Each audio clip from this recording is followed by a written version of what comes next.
Okay, we are going to learn to factor the sum and difference of cubes today. And so if you have, remember we made the note cards that have our perfect cubes on them or perfect squares on them. So you might want to get that out to make sure that you know your perfect cubes or create another one of just cubes. Now, remember that when we're doing the difference of two squares, it had to be a minus in the middle. But if you're doing cubes, it can be a plus sign in the middle or a minus sign in the middle. And the way that we're going to remember this in order to factor them is we're always going to write them as perfect cubes. So we're going to remember what those cubes are, and so that we sort of know what our A and B are for the formula. So notice that the formulas are exactly the same except for some sign changes here. So you've got the small binomial with the just the a and the b in it, and then it's always a squared, then a times b, then b squared. Now you're going to remember the signs by the acronym SOAP. So SOAP should be a good acronym right now to be remembering. So the first one, S, stands for the same sign. So if this is a plus, your original problem, then this one's going to be plus. If it's a minus, then it's going to be minus, so it's the same sign. Then the O stands for opposite sign. So if your original problem was a plus, then this sign will be a minus sign. If it's a minus, then it's going to be a plus sign, so opposite sign. And then the last one is always positive. So if you can remember, a and the b are in the first binomial, then a squared, a times b in the middle, and b squared. Or is in your trinomial at the end when we factor these. And then all you have to do is remember the acronym SOAP for same sign, opposite sign, always positive. And that will get you through factoring the sum and difference of cubes. So here's an example. We've got x cubed minus 8. So x is a perfect cubed. 8 is a perfect cube of 2. So we're going to rewrite that as x cubed minus 2 cubed. So if we're looking at our formula, our x is sort of the a term and 2 is going to be your b term. So this is a minus sign, x cubed minus 2 cubed. So we know that when we factor this, it's going to be same sign, x minus 2. Then we started our next one, our first term, which is the x squared, opposite sign, so that's going to be a plus. Multiply the two terms together, so x times 2 is 2x. Always positive is that last sign, and your b term squared. Well, in this case, b is our 2, so 2 squared is 4. Okay, when you do a few of these, then it's going to get easier and easier, I promise. Okay, so that's how you're going to factor cubes. And so you just see how helpful it is to go ahead and write this as a perfect cube first, so that you sort of know what goes in all those spots. Okay, so we've got 54x cubed plus 128 y cubed. Well, if you don't have your chart handy, remember you can always go and see, well, what's the cube root of 54? Nothing. So 128 then is nothing either. So let's look and see. We're going to have looks like maybe a GCF.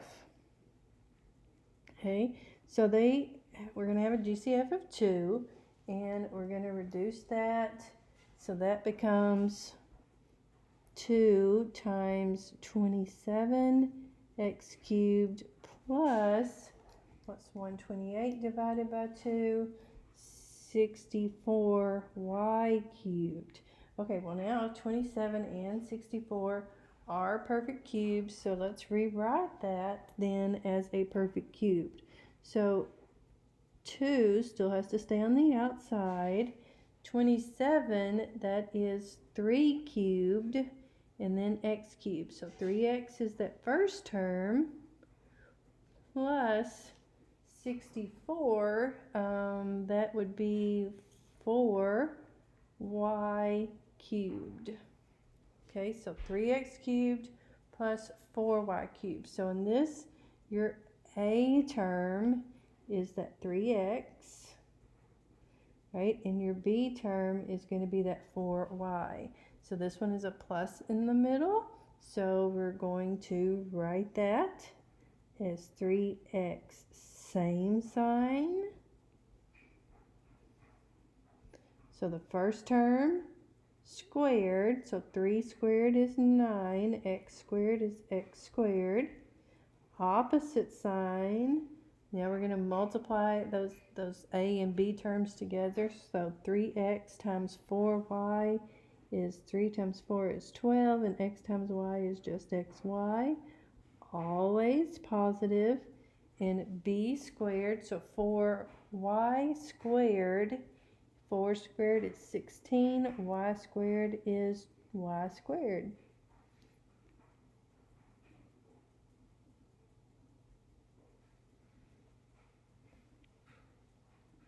Okay, I don't know why this didn't write on here, but it should be 8x to the 6th minus 125. Okay, so 8, we're going to rewrite it as cubes.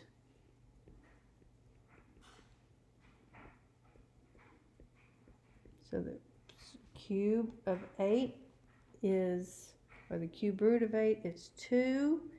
And x to the 6th, so that would be x squared. I'm going to cube that, minus the cube root of 125 is 5, so 5 cubed. So in this instance, our 2x squared is our a term, and then 5 is your b term. Now this one is a minus in the middle, so we are going to write it same sign. First term, or a term, squared. Remember, you have to square everything in there. So 2 squared is 4. X squared squared is x to the 4th. Opposite sign. Multiply a times b together. So 2x squared times 5 is 10x squared. Always positive. B term squared, so 5 squared is 25. Final answer. And just a note, this never factors anymore, okay, on cubes. I've never seen it, not yet. So anyway, I've never seen that factor, so don't think that you ever would have to factor anymore on that. All right, so 15x cubed plus 5. We have a GCF of 5. So we're going to take that out. That would leave us with 3x cubed plus 1. Well, 3 is not a perfect cube, so we can't go any further on that. So that would be your final answer. So just watch those. Not everything is going to factor a little bit more. All right, so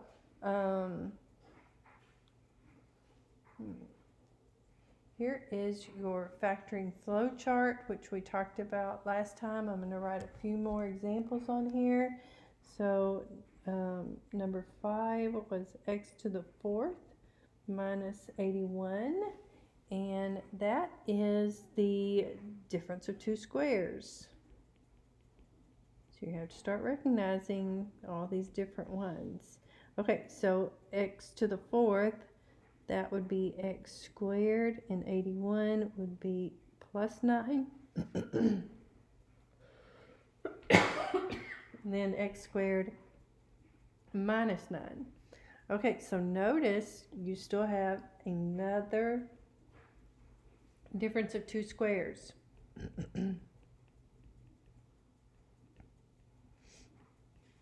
Okay, only the minus one, not the positive one. So we're going to rewrite that positive one, so x squared plus 9. And then x squared minus 9 factors into x plus 3 and x minus 3. And that would be your final answer.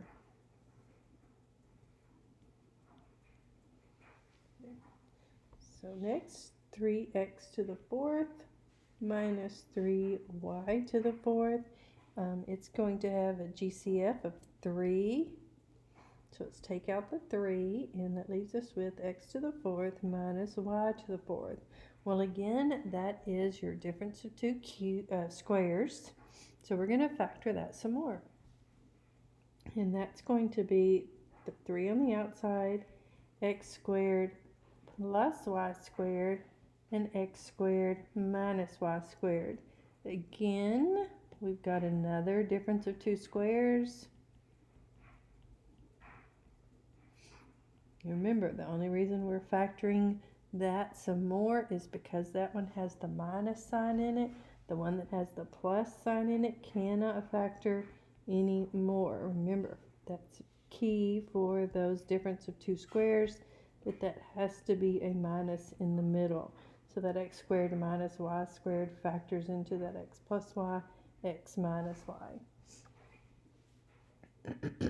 Okay, do a couple more examples. So we've got 16x to the 4th minus 32x squared. We are going to have a GCF of 16x squared. So let's take that out of both terms, and that would leave us with x squared minus 2. And that won't factor anymore, so but you're always going to think about that. So anytime I still have an x to any power that's still in those parentheses, then I'm going to look to see if that thing can factor some more. So just keep that in mind. If that x is still brought to some power, you want to see if that can factor some more. That is not the difference of two squares, because 2 is not a perfect square. So we won't factor that anymore. So x to the 4th minus 49, that is the difference of two squares again. So that leaves us with x squared plus 7 and x squared minus 7. Okay, so don't think that just because it's x squared minus something, it's a difference of two squares, because 7 is not a perfect square. So that would be your final answer. So just more practice on factoring and just remembering those perfect cubes as you are factoring in that acronym of SOAP to get those signs correct, and just remember where all your A's and B's sort of go, and you'll do just fine.